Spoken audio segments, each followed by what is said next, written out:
नमस्कार मित्रांनो, मी ध्रुव विनायक गडेकर। आज आपण भारतीय संविधानावरील माहितीपूर्ण चर्चा करणार आहोत। माझ्यासोबत आहे अस्मिता।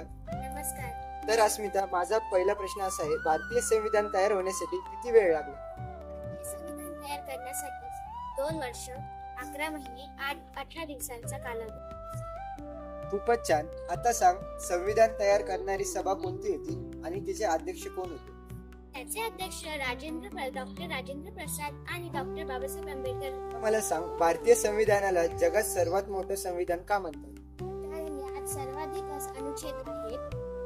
मूळ संविधानात 395 होते, ते आज वाढून ते 448 झाले आहे। बरोबर। आता एक थोडा वेगळा प्रश्न विचारतो, संविधानातील प्रस्तावनेचा उद्देश काय आहे? प्रस्तावना ही भारताची आत्मा आहे।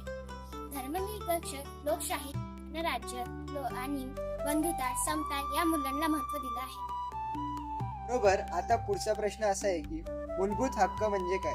मूलभूत हक्क म्हणजे भारताने प्रत्येक नागरिकाला दिलेला अधिकार, उदाहरणार्थ शैक्षणिक हक्क, समता हक्क आणि स्वातंत्र्य हक्क। आणि हे हक्क कुठल्या भागात नमूद केलेले आहेत? हे संविधानाच्या 3ऱ्या भागात नमूद केले आहे। एक महत्त्वाचा प्रश्न, संविधानात कोणते मुख्य 3 अंग आहेत? कायदेमंडळ, विधिमंडळ, न्यायमंडळ हे अंग एकमेकांपासून स्वतंत्र आहेत।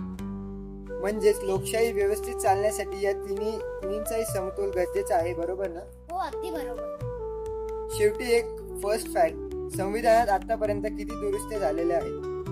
2024 पर्यंत 100 दुरुस्त करण्यात आले आहे। वा, खूप माहिती मिळाली आज। धन्यवाद। धन्यवाद। भारतीय संविधान हे केवळ दस्तावेज नसून आपल्या देशाचे मार्गदर्शन करणारी एक दिव्य दृष्टी आहे।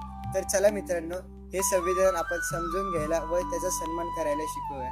जय हिंद, जय भारत, जय संविधान।